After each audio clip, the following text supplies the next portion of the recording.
Hi guys, happy Thursday. Debby Bubbles here. Welcome back to my channel and into the walls of my cold home. It is snowing here, but y'all, I'm not going to be throwing any snowballs or sticking my tongue on any poles. And I just want to say, with all kidding aside, y'all, let's keep those in California with those wildfires in our thoughts and prayers. They need our prayers right now, so let's send them up. So y'all, looking out the kitchen window in my Texas home, there is snow. Snow is falling actively. It has only increased from this point. I took this footage around 7:30 or so this morning, and it's now a little after 11, and it's just still coming on down. So it is winter. Winter is absolutely here and in full effect. How's about some hot tea? I am going to make myself a cup of London Fog here at the house. Going to try out these new coffee or tea pots I have. They're the Bigelow Earl Grey tea. And I'm going to make a London Fog here at home. Now there is that pot. Let's pop it on in here and get to brewing. How do you like your tea? Do you like it with lemon and sugar, or plain, or with a little cream and that kind of thing? I like mine all kinds of ways. Now I noticed here that the little light was lit up there to descale, and the Keurig seemed to be struggling there. So I think it is about that time. I'm gonna go ahead and pull out my Descaling Cleanse maintenance kit. I bought this over in Dollar Tree for $1.25, a few of these a few months back. And I am going to go ahead and use one of these today because apparently it is that time. So as my Keurig wheezes along, y'all, one of my favorite ways to have my tea, outside of adding cream and sugar, I like to use sweetened condensed milk in my hot tea, and it makes it just that much more decadent. I started using sweetened condensed milk in my hot teas once upon a time ago when I ran out of cream, and that was what I had on hand. So I thought, hey, let's try it out. And y'all, it gives it the most velvety, just smooth taste, flavor. It is so great on the palate. I love it. Now, we're not doing that today. Today it's just basic white sugar and some heavy creamer. But that's how we're going to drink it today. And as soon as I stir this up and get a good little sip of it, I'm going to go ahead and set it aside for a minute so that I can start the descale process of my Keurig. So again, when I started up the Keurig this morning, I noticed that that light at the bottom, the descale light, was on. And so I was like, okay, it is time to descale. So I've gotten out this clear mug here, and we're going to use it just so we can see what is actually happening here during the descale and cleansing process. I want you to be able to see it as well as myself.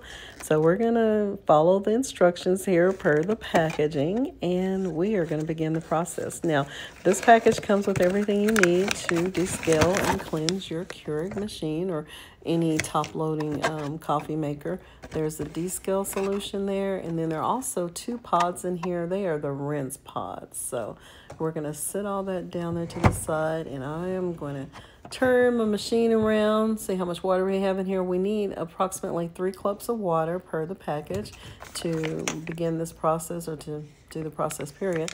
So we've got water in there, definitely the amount that we need. I'm going to have to locate some scissors so that we can cut this packaging open, which I did that. We've got the handy dandy scissors. So I've snipped off the corner, and now let's add this to the water in our reservoir here. There we go, get every last drop in.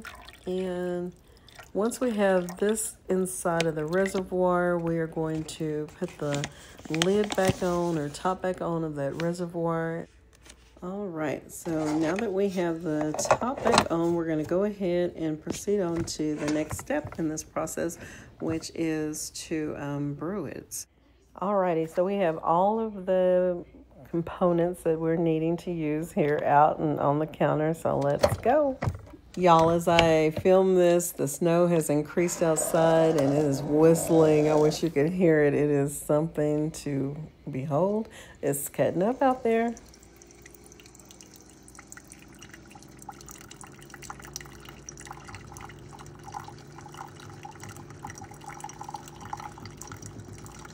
So this says to pour the entire packet of the Descaling solution into the water reservoir, which I did. I added 3 cups of water. Now I'm performing a cleansing brew using the largest brew cycle. After that, I'm going to repeat that same process 3 more times until the add water is eliminated. Then I'll let the brewer rest for 30 minutes. I'll rinse the reservoir using the pods that I have there, and we'll follow the instructions at the top for the rinse instructions. And that is the first rinse, or first descale is coming to an end. I do see thingy boppers floating around in there, so I guess that it is rinsing those clear. So now I'm going to discard this water here, and then we'll repeat the process.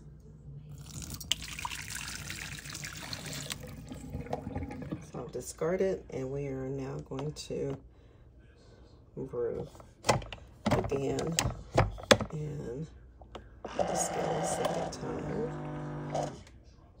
So a total of 4 times is what we're going to do this. So this is our second descale process now. The solution has an acidic scent to it. To me, it kind of smells a little bit like vinegar, but not quite. But it's something we need to do so we can have some fresh coffee, some fresh tasting coffees, teas, and what have you. So let's see how it works. All right, our second descale is ending now. We're going to go ahead and dump this and move on to our third of 4 in this process. So, there we go. Let's put that there.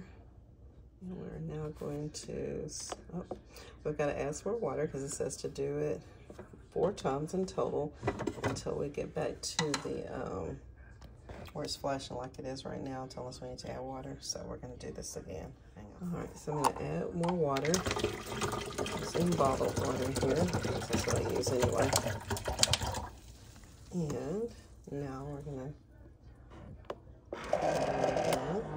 So we've got 2 more times that we're going to brew before we are through.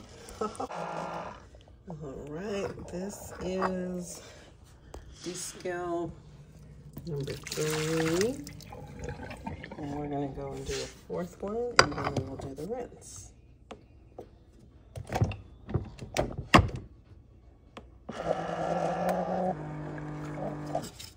Oh, wheezy is what we're going to call this girl over here. She's wheezy. All right, this is rinse number 4, but I am going to let it keep going until we get to where I need to add water again. And then I will do the rinse. And after the rinse, I will probably run it through several more times after that to just make sure it's good and clean and clear of all. Okay, so we have gotten to the point where we need to add water. So I'm going to go ahead and add water, and then we're going to proceed to rinsing with the rinse pods. So hang on. Okay, so we're going to start the rinse pods. It says to insert the rinse pod, brew on the 8-ounce setting, remove and discard the rinse pod and the brew solution, then perform an 8-ounce brew to complete the rinse. I'm going to rinse it several extra times. And we're going to use 1 pod now, then we'll have an additional pod just to rinse it once more during the week. Maybe. We'll see.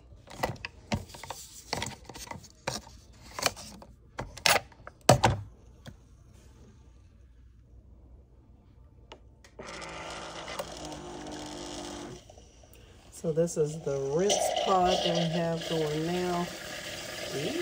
Look at it. Well, I'll rinse it through with this pod this one time, and then I'm going to rinse through just clear water several more times in the machine before I bother running a cup of anything after this. So, can you see that? Look at the coffee buildup. Can you see it? That's coming through during the rinse cycle. So that descaling, I guess it really did work because it cleared up things that may have been clogged that you didn't even know were clogged, to a point that now we can see the like coffee grounds from previous brews are coming through with the rinse. So again, like I said, I'm going to do the rinse several times.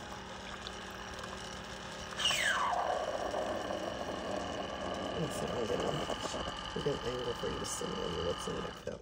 Okay, can you see it? The grounds. So there we go. I'm gonna rinse until I see no more grounds. All right, y'all, so I have finished brewing the descale solution and rinsing, and now I've rinsed out the water reservoir. We're gonna go ahead and put this back on the Keurig here. And then I am going to hang on. Okay, so as I was saying, I'm gonna go ahead now and add water because I'm gonna brew a peach tea. I'm thinking I might add cream and sugar both to this peach tea, but we'll see here in a moment. So as I said, I'm gonna brew a cup of Southern peach tea here. I have a tea bag in there. We're gonna do a 8-ounce brew. And I'm going to add sugar, but I'm thinking I'm going to add cream as well. So I'm a creamy girl. But again, that's our Southern peach tea for iced tea, but we're using it for hot tea because that's what Debbie does. I am an Earl Grey girl, but I did not like these Bigelow Earl Grey pods. I don't know. Maybe I'll try it on a shorter brew, maybe the 6-ounce, but I didn't like it on that 8-ounce. It wasn't good at all, and I wasted my cream and my sugar trying to do my Earl Grey that way. I did not like it. So there's our Southern peach tea. Y'all, this smells so good. I don't know if you've had the Southern peach tea from Lipton, but it is really good. I drink it cold all the time, and this is the first time I'm brewing it to drink as a hot cup of tea, but it is so good cold, and I can't wait to try it as a hot tea, and probably can't wait to try it with cream in it. So hang on. So we have our tea here. I thought maybe I was going to put it in the microwave and warm it longer, but I think it is hot as it needs to be, and I want it to be. So I'm going to go ahead and add some sugar and some cream, and I'll let you know how it tastes. All right, so there's our tea. I already have our sugar in it. I'll go in with a little bit of cream. That's some heavy cream in there.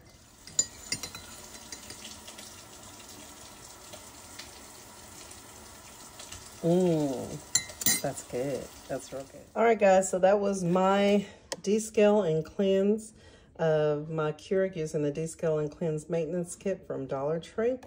I have now made my cup of Southern peach tea with cream and sugar added, like a London fog. I'd say it's going to be my Southern peach fog. I'm going to go sip on this and figure out what we're going to do for the day. And from the looks of things and from the phone calls that I've received from both my husband and my oldest son, I won't be going anywhere because no one thinks I should get out. I popped my head out the door around 1:25 and my Dollar Tree sign had fallen by the front door. So I stepped out and picked that up. There are my few little tracks there. So you can see we have a few inches going. Well, here's a later shot outside the window. I can see my neighbor's heating and air unit that's a little piled up with snow. And last but not least, there is someone's truck that has become stuck right at the entrance of my driveway. By the way, I ended up adding French vanilla creamer and a few dashes of cinnamon to my Southern peach hot tea. Y'all, it tastes like a peach pie a la mode.